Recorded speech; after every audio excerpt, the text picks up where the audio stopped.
네, 함께 말씀 보도록 하겠습니다. 오늘 굳이 성경 안 찾으셔도 될 것 같아요. 오늘은 제가 불을 다 꺼놔가지고, 네, 눈이 침침하시잖아요? 그쵸?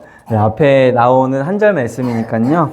우리 한 절 말씀 한 목소리로 다 함께 읽었으면 좋겠습니다. 네, 함께 한 목소리로 읽도록 하겠습니다. 시작. 예수께서 신 포도주를 마시기에 이르시되 다 이루었다 하시고 머리를 숙이니 영혼이 떠나가시니라. 한 번 더 읽겠습니다. 예수께서 받으신 후에 이르시되 다 이루었다 하시고 머리를 숙이니 영혼이 떠나가시니라. 아멘. 네, 거룩한 한 주 잘 보내셨습니까? 우리 몇몇 선보 성도들은 아침마다 이렇게 8시에 나와서 함께 기도하고 말씀을 보고 또 쓰고 그리고 기도하며 이렇게 시간들을 보냈는데, 여러분들도 또 사정이 안 되시는 분들은 각자의 자리에서 또 그런 하루하루들을 보냈으리라 생각이 됩니다. 제가 매일 이렇게 여러분들이 카톡을 보내드렸던 것처럼 주님께서 월요일 날 뭐 하셨죠? 네, 성전 청결을 하셨습니다. 의자를 둘러 엎으시면서 사람들이 내 기도하는 집을 망친 사람들에게 예수님께서 성전을 청결하게 하셨습니다. 그냥 예수님께서 혼내시는 분이실까요? 그게 아니라고 말씀을 드렸죠. 성전 청결을 하고 나서 곧바로 예수님께서 하신 일이 무엇이었냐면은 앉은뱅이를 일으키시고 귀머거리를 들리게 하시고 못 본 자를 보게 하시는 이 기적적인 일들을 행하셨습니다. 그러니까 그냥 너네 예배 왜 잘 못 드렸어? 라고만 끝나시는 게 아니라 너의 삶의 문제 가운데 어려운 게 뭐가 있었어? 내가 그거 해결해 줄게 라고 했던 것이 예수님께서 성전 청결을 하신 이후에 하신 일이었습니다. 그 뒤로 논쟁을 하십니다. 부활 논쟁, 또 세금 논쟁, 여러 가지 많은 논쟁들, 그리고 어떤 계명이 제일 크냐, 이런 논쟁들도 하곤 했습니다. 그리고 그 다음 날은 유다가 예수님을 이제 팔기로 결정을 하죠. 예수님 팔려고 하는데 얼마나 줄 수 있냐? 은 30에 주겠다 라고 했더니 그가 언제 예수님 팔지 호시탐탐 이제 기회를 노리죠. 그리고 나서 목요일이 되었습니다. 그래서 어제 저녁에 제가 간단하게 설명을 드리면 주일날도 짧게 성찬식을 하면서 말씀을 드리겠지만, 예수님께서 성전에 들어가셔서 그 마가의 다락방으로 가시죠. 그래서 거기서 이제 성만찬을 하게 되는데, 그 성만찬 하기 위해서 사람들이, 예수님의 제자들이 거기서 모입니다. 실제로는 조금 다락방 같은 곳이었는데, 다락방보다는 그냥 2층 집 같은 느낌입니다. 그래서 거기에 사람들이 모여가지고, 제자들이 모여서 함께 떡을 나누고 포도주를 마시고, 그리고 예수님께서 오늘 우리가 했던 것처럼 세족식을 하십니다. 그리고 나서 끝이 난 다음에 기드론 골짜기를 내려갔다가 올라가서 이제 뭐가 있다고 제가 말씀드렸죠? 네, 감람나무가 있는 감람산으로 예수님께서 기도하러 가십니다. 그리고 나서 감람산으로 가신 다음에 거기가 어떤 산이라고 또 부르냐면은 겟세마네 동산이라고 부른다라고 말씀을 드렸죠. 겟세마네라는 게 포도주 틀이라는 의미를 가지고 있습니다. 그러니까 예수님의 피와 눈물과 땀을 다 짜내듯이 주님께서 기도하셨던 바로 그곳이 겟세마네 동산입니다. 그래서 그리고 나서 이제 오늘이 된 거죠. 그날 밤에 예수님께서 잡히시고, 목요일 밤에 잡히시고, 그리고 나서 예수님께서, 제가 오늘 여러분들에게 아침에 카톡을 드렸던 것처럼 주님께서 몇 시에 이제 십자가를 지시죠? 네, 9시에 십자가를 지시게 됩니다. 오늘 한번 사진을 보면은 제가 한번 여러분들의 이해를 좀 돕고자 이 골고다 언덕을 올라가시는 그런 모습을 그려놓은 거고요. 이거는 다음 보시면 이제 왼쪽 위에 뭐라고 써 있냐면은 비아 돌로로사라고 써 있어요. 그래서 예루살렘 성 안으로 들어가게 되면은 이런 비탈길이거든요. 근데 지금은 그나마 계단이 있어서 조금 편한데, 이제 그 당시에는 이런 계단이 아니라 아까 처음에 봤었던 그런 그림처럼 돌이나 흙밭 같은 곳이었겠죠. 그래서 이런 비아 돌로로사를 지나가서 예수님께서, 여기가 이제 성묘교회라는 곳이에요. 성묘교회. 제가 저번에 말씀드린 것처럼 우리 한 2, 3년 내에 전교인 다 같이 성지순례 가는 겁니다. 아시겠죠? 적금 잘 들어놓으세요. 네. 우리 어린 아이에서부터 다 같이 가는 겁니다. 아무튼 그래서 성묘교회라는 곳이에요. 여기가 원래는 골고다 언덕이거든요. 여기에 예수님께서 십자가를 지고 돌아가신 곳이에요. 근데 거기에다가 이 성당을 지어 놓은 거예요. 그래서 하나 더 보시면은 이제 여기가 이제 그런 모습처럼 이렇게 꾸며놓은 곳인데 예수님께서 십자가를 지시고 하나는 우편에 하나는 좌편에 이렇게 이제 십자가를 진 죄인들이 있었죠. 그리고 다음에 네, 끝났는데 주님께서 이렇게 우리를 위해서 죽으신 십자가 그게 오늘이었습니다. 마가복음에 이 내용들이 좀 자세하게 나와 있습니다. 제3시, 그러니까 우리의 시간으로 따지면 9시에 십자가에 못 박으니라. 그리고 제6시, 12시가 되매 온 땅에 어둠이 임하더라.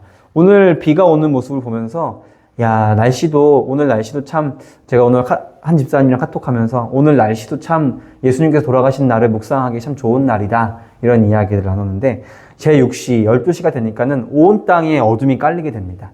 초자연적인 그런 어떤 일들을 넘어서 하나님께서 지금 이 시간 가운데에 무슨 이야기를 하고 계시는 거냐면은 하나님께서 침묵하시고 그리고 예수님의 죽으신 가운데 그 누구도 입도 뻥끗할 수 없는 그런 어두움과 침묵이 그 자리 가운데에 맴돌았다는 것을 우리가 알 수 있습니다. 그리고 마지막으로 3시 예수님께서 큰 소리를 지르시고 운명하시다라고 이렇게 말씀 가운데 나와 있습니다.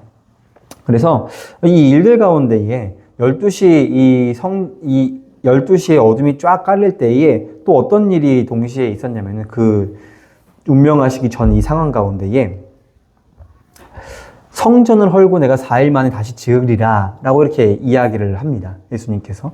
근데 그 일이 일어난 겁니다. 성막이 이렇게 찢어져 버리거든요. 그 안에 있는 그 성전에 있는 그 성막이 지성소와 성소를 가리는 성막이 찢어지는데 이제 탈무드에 보면은 그 천의 두께가 옷의 두께가 우리는 이렇게 얇잖아요. 옷의 두께가 손바닥만한 두께 정도 된다라고 이제 이야기를 하고 있고 또 탈무드 말고도 요세푸스 그러니까는 기독교와 그 고대 근동 당시의 역사를 기록해낸 역사서에 뭐라고 되어 있냐면은 유대인들이 이제 지었던 그 성전의 성막에 있는 그 천이 얼마나 두꺼웠냐면은 벽돌같이 보일 만큼 두꺼웠다라고 이렇게 또 기록이 남겨져 있습니다. 또 유대인들이 구약 성경을 해설하는 해설집에도 보면은 뭐라고 되어 있냐면은 이거를 찢으려면은 수백 명이 동원되어서 찢어도 찢어지지 않는 것이 바로 이 성소 휘장이다 라고 이렇게 이야기를 했습니다. 근데 그것이 위에서부터 아래로 말도 안 되게 찢어진 겁니다. 여기에는 또 한 가지의 의미가 담겨져 있는데 뭐냐면은 찢어짐으로 인해서 빛이 들어가게 되는 겁니다.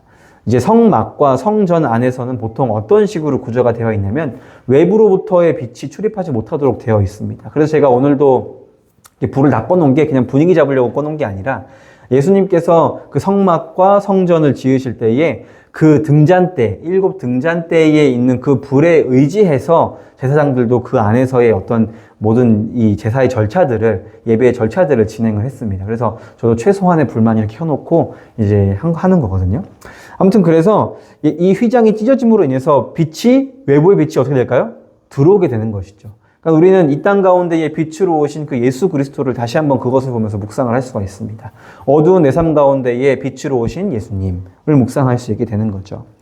여러분들의 삶 가운데에는 어떤 어려움들과 어떤 어두움들과 어떤 고난과 아픔들이 있으십니까? 주님께서는 그런 아픔들 가운데에 오늘 우리 이 성금요일 날 말씀해 주시는 것은 이것입니다. 내가 그 휘장을 찢고 사흘 만에 다시 짓겠다라고 말씀하시는 겁니다. 눈에 보이는 것들, 눈에 보이는 아픔과 고통들은 다 찢어버리시고 내가 복음과 말씀으로 다시 한번 너의 마음 가운데에 거룩한 성전을 짓겠다 라고 주님께서 우리에게 말씀해 주시는 겁니다. 그래서 우리가 그 십자가의 의미를 너무 깊이 묵상할 수 있고 우리 크리스천들 가운데에 이 십자가를 중요하게 여기는 이유들 중에 하나가 바로 이것입니다. 십자가가 예수님께서 왜 십자가를 지셨을까요? 바로 우리의 죄를 용서하시기 위해서입니다. 나의 죄를 용서해 주시기 위함이 바로 이 십자가입니다. 이 땅 가운데에 오신 이유도 바로 우리의 구원을 위해서였다라는 것이죠. 잘못할 것이 많은 아이들, 부모님한테 참 많이 혼나잖아요. 아이들은 저도 참 여론이도 하룬이도 많이 혼내고 그러긴 하는데 잘못할 게 많은 아이들이랑은 또 다르게 사실 어른들은 혼날 일들을 그렇게 많이 하지는 않는단 말이죠. 그렇다 보면은 우리 아이들과는 다르게 잘못이라는 거, 죄라는 거 이런 거에 대해서 조금씩 무뎌지는 것 같아요. 또 한편으로는 그 죄라는 것이 무감각해지는 것이 우리 어른들이 아니겠나 라는 생각을 다시 한번 해봅니다. 여러분들은 살면서 한 번쯤은 용서받지 못할 잘못들을 해보신 적이 있으십니까? 네. 아니면 그런 상황들을 겪어보신 적이 또 있으십니까? 주님께서는 그런 죄를 용서해 주시기 위해서 이 땅 가운데 오셨다라는 겁니다. 제가 말씀을 준비하면서 이런 생각을 가졌습니다. 왜 우리는 우리 안에 복음이 있다라고 말을 하면서 어느 한 사람 용서해 주지 못하는 그런 알량한 그리스도인일까? 라는 생각을 제가 다시 한번 해보게 되었습니다. 내 마음 가운데에 있는 그런 미움이 있는 사람, 미워하는 사람을 용서할 수 있는 것이 우리 그리스도인이어야 하지 않을까라는 생각을 다시 한번 해보게 되었고, 또 이것은 타인에게만 해당되는 것이 아니라 자기가 자기 스스로에 대한 것도 똑같습니다. 내가 나를 너무 옥죄이는 사람들이 있고, 아니면 내가 나를 너무 방임하고 방탕하게 살아가게 그냥 가만히 내버려두는 사람들도 있다라는 것이죠. 그러니까는 어느 쪽으로 치우치든지 주님께서는 복음으로, 말씀으로 다시 한번 정도를 걸어야 한다라고 말씀을 하고 계십니다. 제가 이 홀리위크 아침 기도의 시간 가운데 여러분들에게 가장 중요하게 강조했던 말씀은 하나였습니다. 사람의 뜻대로 하지 않고 하나님의 뜻대로 하는 방법을 배우는 것이라고 이제 제가 말씀을 드렸습니다. 저는 여러분들이 복음을 가지고 있는 사람들이라면 좌로나 우로나 치우치지 않고 하나님의 말씀으로 정도를 걸을 수 있는 사람들이 되었으면 좋겠습니다. 때로는 그 정도를 걷는 것이 힘들고 어렵고 고통이 따를지라도 그게 맞는 길이니까 걸어가야 하는 것이 아닌가라는 생각을 다시 한번 해보게 됩니다. 인생의 격동기를 살아가고 있는 20대부터 40대까지 한 50대 이상 되면은 조금 괜찮아지시나요? 제가 아직 50대가 안 돼봐서 잘 모르겠는데 아마 50대쯤 되시면은 조금 많은 문제들이 막 긴급하게 막 튀어나오는 이런 문제들이 많이 사라진다고들 하더라고요. 근데 이제 20대나 30대나 40대들은 너무 인생이 많은 부분들이 자꾸 변하다 보니까는 격동기를 살아간다고 이야기를 합니다. 또 우리 크리스천들 가운데에도 30, 40대의 비율이 계속 줄어든다고 이야기를 하죠. 그러니까 우리 어른들의 신앙을 보면은 참 그렇게 어려운 시기 가운데에서도 이렇게 힘든 신앙을 지켜오셨는데 30, 40대들은 조금 더 나은 상황 가운데, 저를 비롯해서 나은 상황 가운데 신앙생활 하는데 왜 더 우리가 어렵고 힘들다고 이야기하는 걸까? 이런 생각을 해본다라는 거죠. 뭐 시대가 변했다라고 말하는 사람들도 있고요. 그리고 그때랑은 좀 다르게 지금은 더 다른 방향으로 어렵다라고 말하는 사람들도 있습니다. 그러나 우리가 어떤 시대와 상관없이 하나님께서는 모든 세대에게 말씀을 하십니다. 지난주 금요 예배 때도 말씀드린 것처럼 하나님께서는 모든 세대에게 그런 이야기를 하시는 겁니다. 복음은 한 사람, 어떤 특정한 인물들에게만 해당되는 유익한 이야기가 아니라 복음이라는 것은, 하나님의 말씀이라는 것은 모든 인간이라는 모든 세대, 어린아이에서부터 어른에 이르기까지 MZ라고 말하는 사람들부터 꼰대라고 말하는 모든 사람들을 다 아울러서 주님께서는 이 복음이 그 사람들에게 효력이 있다라고 말씀을 해주시는 겁니다. 저는 그 십자가의 복음이 여러분들의 마음 가운데, 제 마음 가운데에 순수하게 남아있으면 참 좋겠습니다. 혹시 그것을 여러분들 잃어버리시고 또 이리저리 방황하셨다면 다시 한번 그런 마음을 다잡을 수 있는 시간이, 이런 기간이 되었으면 좋겠습니다. 제가 특별 이런 거 잘 안 좋아합니다. 그래서 많은 교회들은 월삭 기도회 이런 거 해가지고, 여러분들 만약에 우리 품는 교회에서 매월 첫 주는 월삭 기도회로 드린다고 한번 하시면은 좀 힘드시겠죠?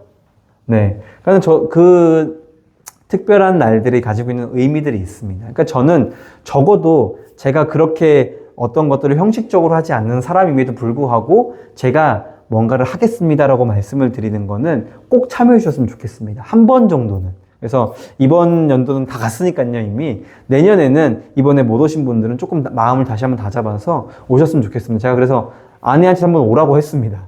그래서 아내가 새벽에 택시 타고 한번 와가지고 같이 예배를 또 드리고 했었는데, 저도 여러분들의 마음 가운데 한 번 정도는 이렇게 함께 우리가 어떤 교회에서 하는 행사들을 참여해봤으면 좋겠다. 그럼 우리 아이들에게도 이런 게 좀 좋은 추억이 되지 않을까 싶어요. 그래서 아이들을 데리고 함께 오셔서 예배도 드려보시고, 네, 그렇게 하셨으면 참 좋겠습니다. 아무튼 2000년 전 오늘 죽으신 예수님을 기억할 때에 이것이 남의 일이 아니라 나의 일로 기억되었으면 참 좋겠습니다.